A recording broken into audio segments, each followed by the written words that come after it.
What I'm going to talk about today is what we do to help our own employees and those in our community get and stay healthier.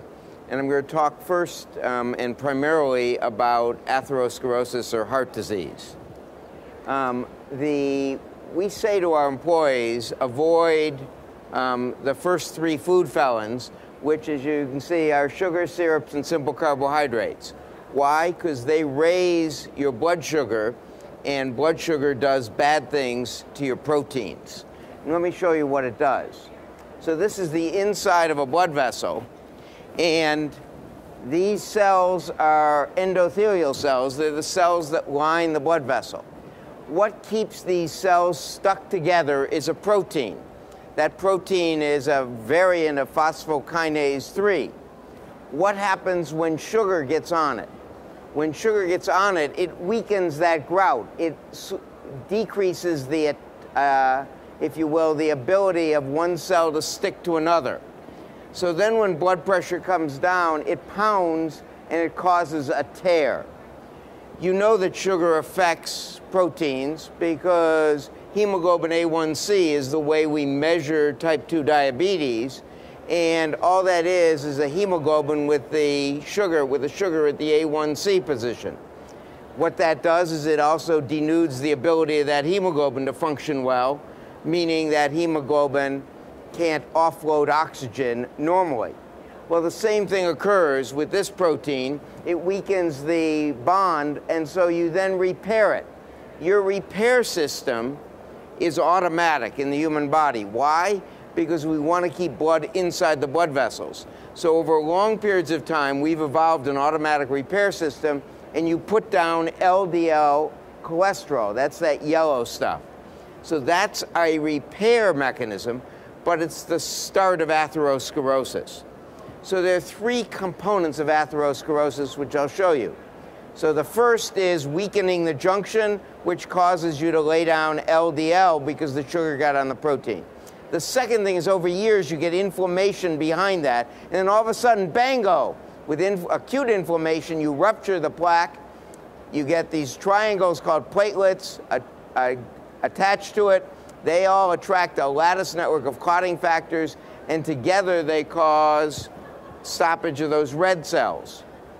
And whether it's a heart attack or wrinkle or stroke or impotence or memory loss, it's the same process. It's just a different blood vessel.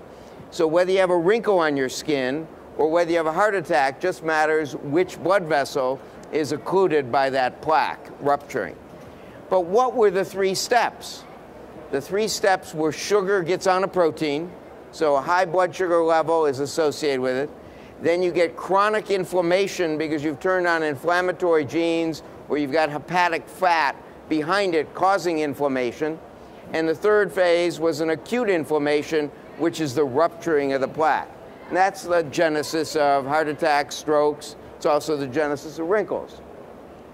So that's why we say to do it. Can you do it with moderation in food?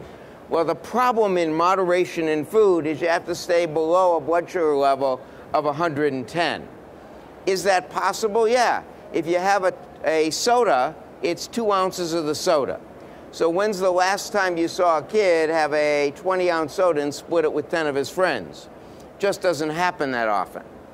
For the blood sugar in the kidney or in the brain, it's a blood sugar level of 250. You don't get that unless you have diabetes usually. So in fact, that's why strokes are much more, that's why heart attacks are much more common than strokes or than, in fact, kidney failure from vascular disease. The point I'm saying is food is not let's make a deal. Until we can get society to do away with all the sugar in the food, the added sugar, we aren't going to win this battle in America. And it's an important battle. But at the Cleveland Clinic, we've taken all the sugared beverages out. By the way, when we stopped hiring smokers, I got 3 death threats. They were from different mailboxes in Cleveland.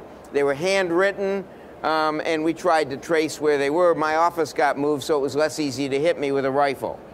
When we took out sugared beverages, we got 75 death threats, but they were emailed in. We knew who had sent them. So the point is that we in America don't do away with sugar very easily. Why is this so important for our country?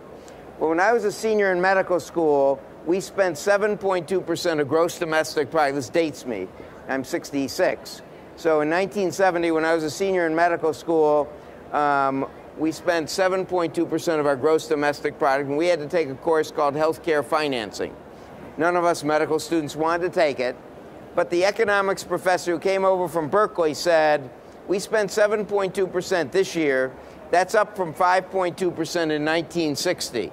If we keep going at that rate, we'll hit 12% and lose our manufacturing base. And he said, why will we lose our manufacturing base? And he said, because we're 4 times as expensive as Mexico. We didn't know anything about India, China, or Japan in 1970. And he said, when it gets to 12%, the differential will be 9% with Mexico. When the differential is 8%, manufacturing moves. Well, we beat that. We hit 12% in 1990, and we lost our manufacturing base. Now, part of it is we're lowering the cost of oil so we can get some of that back. But in fact, medical costs are one of the major drivers of that. And we're much worse off. We're going to hit, last year we spent 18.3% of our gross domestic product, and we will hit 20 to 28%. We can't do that, because if we hit this, we lose all the service industries. We lose all education, all insurance, etc. Anything that isn't absolutely local moves at a differential cost of 20%. So we will not be allowed to hit this. That's why, actually, when they talk about bending this curve down, that's so important to do. We won't hit this because we won't be allowed to lose all those jobs. So we will either get rationing, you can't get this drug, you can't get that procedure, or we will get rational. What do I mean by that? Well, the reason we are twice as expensive as Europe, or 4 times as expensive as India, China, Japan, and Mexico, is we have twice the chronic disease of Europe, 4 times, more than 4 times that of India, China, Japan, and Mexico. So we have, in the United States, we have 80% more high blood pressure than Europe, same ages, 55 to 65, same diagnostic criteria. 110% more heart disease, 40% more type 2 diabetes, 800% more stroke. If you will, even when you look at cancer, 5.4% in Europe from 55 to 65, 12.2% in the United States. 21.3% of arthritis, 53.8%. The only one we're better at is osteoporosis. And why is that? Because we weigh more, which strengthens our bones. But everything else we have more of. The good news is 4 factors, and you've already seen them in what they cause in atherosclerosis, cause 75% of the disease. Tobacco, food choices and portion size, physical inactivity, and stress. These 3 things are what cause us to have that high blood sugar, are what cause us to have chronic inflammation, and what cause us to have acute inflammation. And that's what we have to stop, if you will, if we're going to be competitive for jobs. If you look at what those 4 factors cause, in 2007, 81% of hospitalizations, 91% of all prescriptions, 76% of physician visits at an average cost of $6,000. So if you smoke, he's paying for it. Because in America, we share insurance costs by the state. And so if you guys lived in the same state and you smoke, he's paying your costs, some of them. And if he has a lot of stress and doesn't know how to manage it, you're paying some of his costs. That's how the insurance pool works. The problem is, we as an average are paying $6,000 more per person over the age of 18 in America than we have to pay. 1.5 trillion is wasted. That's what we're talking about, and that's what this whole group here really can do something about. In fact, the CBO, before the sequestration, did the estimated cost for the next 70 years. And this was assuming a 2% growth rate. And you'll notice everything in blue goes down as a percent of GDP for the next 70 years. And that's everything non-health related, including disability and Social Security. If we grow at 2% a year, we don't have a budget problem. We don't have any problem. except for with health. And that's why healthcare is such a big issue. That's why, in fact, all of you are really here, because it is stopping that cost spiral that all of you want to do something about. Now, this was a picture that isn't showing up, but it was of Dr. Oz and a guy named Rocco. There's Rocco. And he had type 2 diabetes, hypertension, and osteoarthritis. And in fact, over a 1-month period, 28 days, we got him to reverse his type 2 diabetes, his hypertension, and it was 2 months for his hypertension and osteoarthritis. And he pulled 40% of the plaque out of his coronary arteries over 11 months. And I'm sorry I can't show you that video, but we'll put it online. Can we put it online, Lachlan? I don't know whether Lachlan, we can put it online. But anyway, we'll try and get it online. But in any case, the point is, he reversed it with some basic things. Did he lose the genes for type 2 diabetes? No. He just turned them off. Did he lose the genes for hypertension or osteoarthritis? No, he just turned them off. And that's really what we've learned in the last 3 months, is you get to control your genes. What do I mean by the last 3 months? Well, remember, each of us has about 22,000 genes, but it's only about 10% of our DNA, and no one knew what the rest of the DNA was. Well, in the last 3 months, we found out 80% of the 90% of the rest of the DNA is switches. That is switches that you turn on or off. And what excites me is some simple things may be able to turn those switches on and off, and you'll see why I think, in fact, the odd omegas, both omega-3 and omega-7, influence those switches so greatly. Well, we'll come back to that in a second. Rocco reversed 90% of his risk. If he had been anyplace else other than in a disease reversal center, he would have had coronary bypass surgery because he had 97% lesions of his coronary arteries. So the second thing we take away from people is fried food.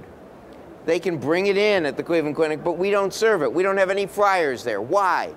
Because it causes that chronic inflammation. That is the saturated fat, and if you have trans fat in it, it does it too. Those fats in that fried food cause your liver to accumulate fat. We have gone from, if you will, 10% fatty liver in 1990 to, in 2004, 35%, to the current estimate is 60% of Americans have that. That causes the chronic inflammation that causes, if you will, those plaques to swell up that you saw in the video. So we take this, we took our fryers out. We have 43 fryers for sale if anyone wants to buy them. We have a lot of places. If you've got an enemy, good Christmas gift, give them a fryer. But there is no redeeming feature in that. They cause chronic inflammation, and they cause that by turning on your genes. We now know that one of the things that turns on inflammatory genes is those saturated and trans fat. And I can't show you this well enough because of the lighting in here, but these are 52 guys with prostate cancer, and these are their gene arrays. And here they are before the intervention, and here they are after the intervention. And if you look at it, in this lower quadrant, they're largely red. What does that mean? It means they're largely turned on and making proteins.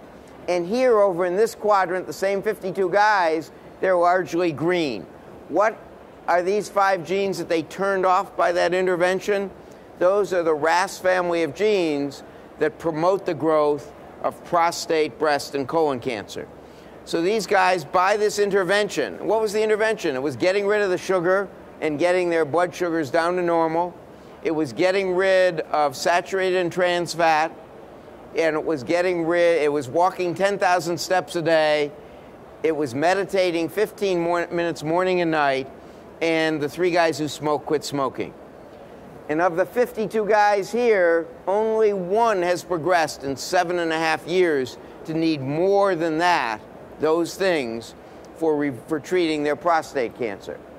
By the way, up here, that are green and turn red, these 2 produce the GSTM1 protein that cause colon, breast, and prostate cancer cells to commit suicide.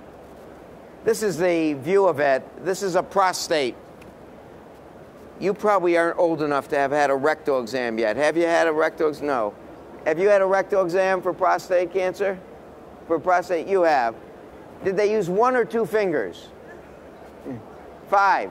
Well, do you know why they use why some docs use 2 fingers versus 1 finger?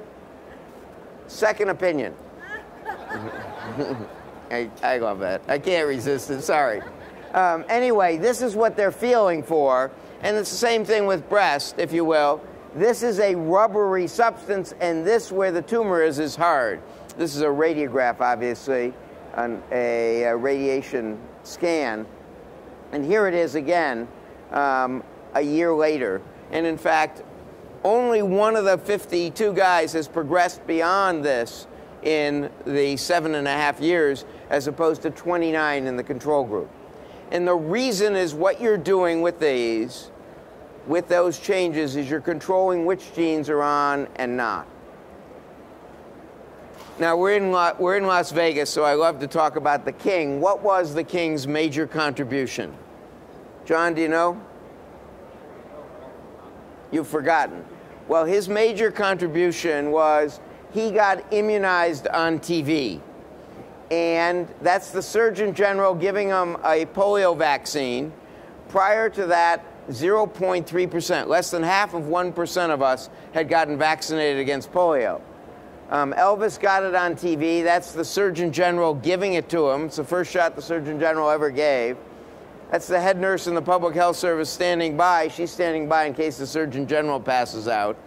But in any case, he wiped out polio, because within 8 months, 83.2% of us eligible for polio vaccine got it.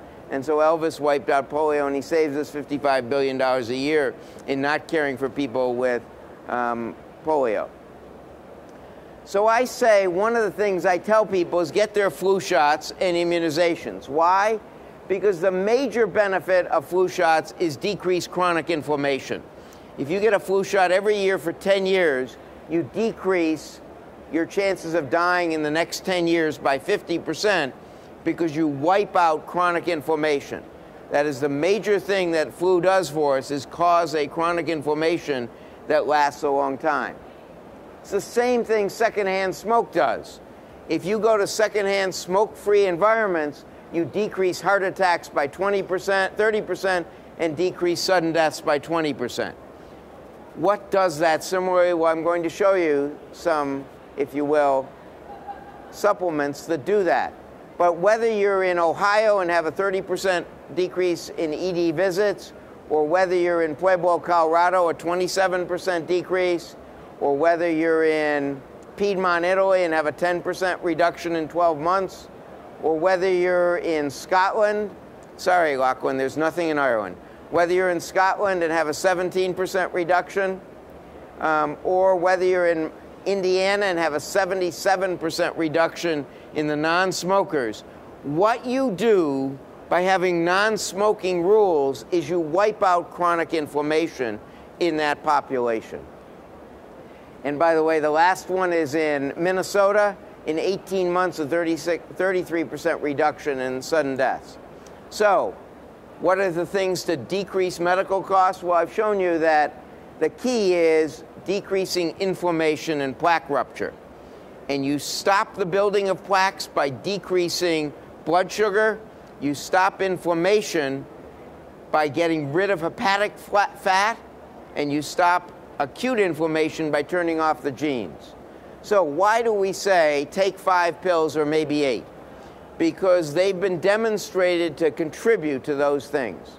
So the first one is the DHA and omega-3. DHA is the active component in the brain, where it's been shown to decrease memory loss.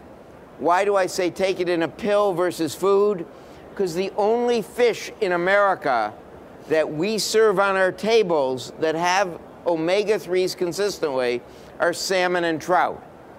The rest of them that we farm for humans, not that you get for making pills, but that we farm, have been learned to eat corn and soy meal and have omega-6s in them. So the only fish that consistently have it, and most people don't eat enough salmon and trout, which is why I say eat DHA 900 milligrams. Vitamin D3, when we tested it at our own institution, 50 to 87% are deficient at a level of 20, which is the level for bone. In fact, the goal we aim for is 50 to 80, and when we tested in our own physician population, a healthy population, over 80% are deficient in it. So we don't know all the things it does. We do know it turns on your proofreader gene. So every one of you in every cell but your red cells has a proofreader gene.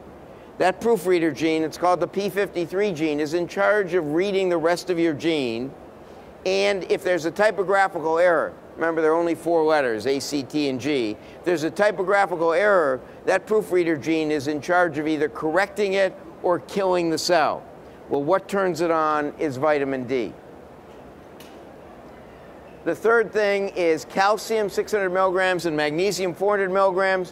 Why do we tell this to our patients to do this? Because you need about 1,200 milligrams of calcium. More than 600 from supplements increases your risk. So we want to get them 600 from supplements. Why do we give them magnesium? Because if all they have is the calcium, they will get bloated or constipated and not like us. Why a half of a multi twice a day? Because a full multi is too much at once, and you will urinate out the water-soluble components. So we spread it out over twice a day, and it's really an insurance policy against an imperfect diet. How many of the employees of the Cleveland Clinic have an imperfect diet? It's around 90%. So even at a place that's a healthcare organization, we have a lot. We have it half because you may urinate its soluble components out. It decreases, and the recent study was in men, and these were really healthy men, it decreased the incidence of non-prostate cancers by 8% at age 50 and above, and by 18% age 70 and above. And this is a very healthy group. 70% of them exercised 3 times a week. Only 3.7% of them smoked, and their average BMI was 26. So you'd expect it to have less effect in them than in the general population. That's why we say take half a multi. There are 2 other groups that really should take a multi every day, and one is prenatal people. And if you're between the ages of 12 and 50, and you're a female, you're prenatal. Because 50% of pregnancies in America happen unexpectedly, and you need it 3 months in advance of your getting pregnant. Why is that? Because you decrease congenital birth defects if you take it within the first 3 months and continually by 80%. You decrease childhood cancers if you start it within 3 months and take it for the rest of pregnancy. But the reason you need it in advance is it's the only thing we know that decreases autism risk. And so taking it 3 months before pregnancy decreases autism risk and autism spectrum disorders by about 40%. It also, when combined with DHA, looks like it improves outcomes, IQ outcomes, based on sibling studies by about 6. That is just a small amount, but a significant amount. If you're over the age of 55, you want a multivitamin too, just as if you will, because of the decreased memory loss and the decreased eyesight. The 5th thing we say is aspirin, and it's 2 baby aspirin with a half a glass of warm water before and afterwards. Why? Because aspirin decreases 9 cancers, including breast cancer in women, ovarian cancer in women, colon cancer in both men and women, esophageal cancer, etc., by about 40%. It has side effects. That's why you should talk to your doc about this one. But take it with a glass of warm water before and afterwards. Why? Because 70% of the side effects of aspirin are landing on your stomach lining, causing gastric upset and gastric bleeding. So you want to land in the water where it will dissolve. So you don't want enteric-coated. You want 2 baby aspirin that land in water and dissolve quickly. How fast does it affect? And this is, we only have time course of effect on really 3 things: exercise, food, and aspirin. And all have the same time course of benefit. That is, in about 6 months, we see outcome difference. This is the percent of people with colon and rectal cancer. They started at age 65. This is 2 baby aspirin versus placebo. And you see in half a year, you have fewer cancers in the aspirin group. And by 3 years, you're getting 90% of the effect as if you took aspirin your whole life. What that means is you get a do-over. Why do you get a do-over? Because your cells change, and you change both the protein effects and the gene effects over a 3-year period. The other 3 are a probiotic, maybe a non-blood-brain barrier passing statin and CoQ10 and omega-7. The probiotic, all we really have the data for is if you're pregnant or breastfeeding or if you've taken an antibiotic. And in those cases, there's really good data that a probiotic decreases your overall risk of disease. A non-blood-brain barrier and passing statin and CoQ10, that's either Lipitor or Torvastatin or Crestor and or Rosuvastatin and CoQ10. Why those 2? Because those get across. Those do not get across the blood-brain barrier. And what happens? They decrease Alzheimer's risk. We don't know why, but in 3 studies, so everything I've talked to you about before this has at least 4 studies in humans. The ones in yellow have only 3 studies in humans, or not enough data in humans. And if you will, the statins, we've been waiting for about 6 years for the 4th study. We don't have a 4th study yet, but the data is pretty convincing that this actually works. And the last one is omega-7. I told you there were 3 components of plaque formation: high blood sugar, chronic inflammation caused by liver fat, usually, and acute inflammation. And omega-7 seems to antagonize or reverse all 3. So the first of these was a crossover study of 30 18 to 53-year-olds on either the American Heart Association Step 1 diet or that diet plus the omega-7 as a monosaturated fat. And what happened? There was an improved ratio of lousy LDL to healthy HDL cholesterol. There was a substantially improved ratio of triglycerides to healthy HDL cholesterol, and both are important beneficial changes in decreasing that chronic inflammation. In mice with genetic type 2 diabetes, in a study reported last year, it reduced insulin resistance, and obviously that increases blood sugar. Saturated fat causes that. This monounsaturated fat decreases it.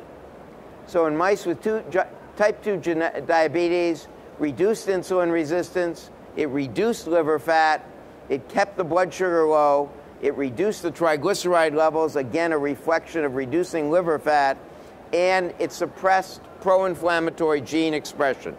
So it did exactly those 3 things in these mice that you'd want it in your body, that is to decrease, if you will, plaque development and plaque rupture.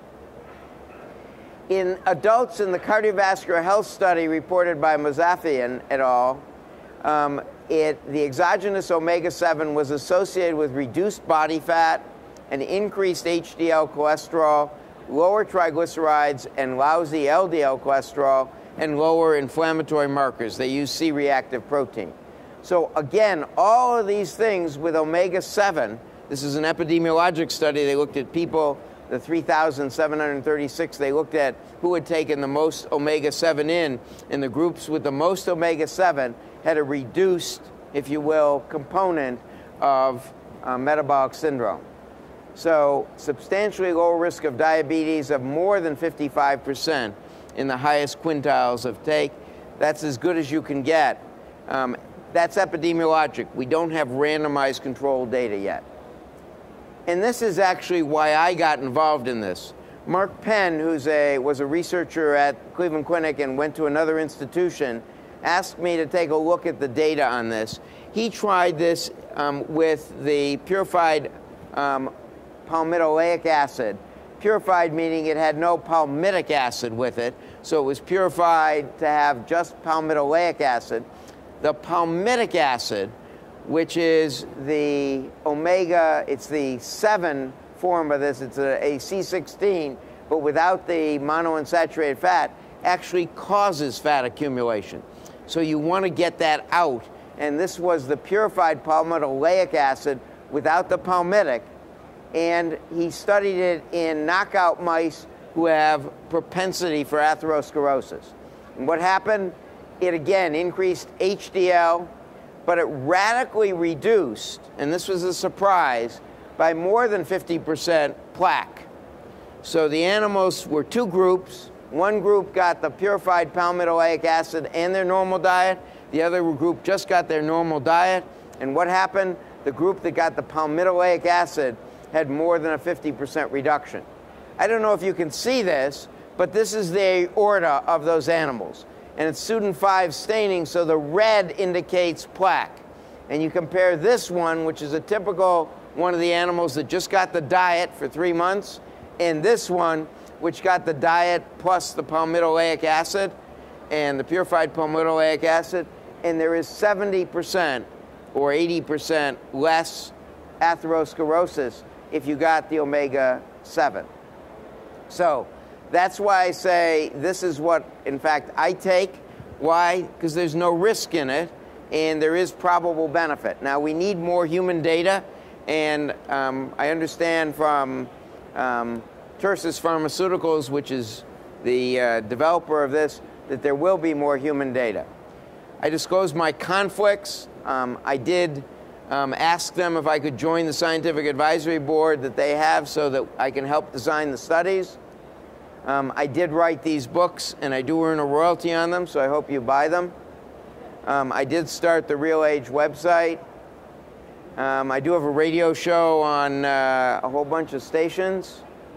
And this is a worldwide concern. Veja is the national magazine of Brazil. She's obviously concerned about aging. I've been on the cover of it 5 times. If you're a guy, you can't find me. I'm way up there. Didn't see me, did you?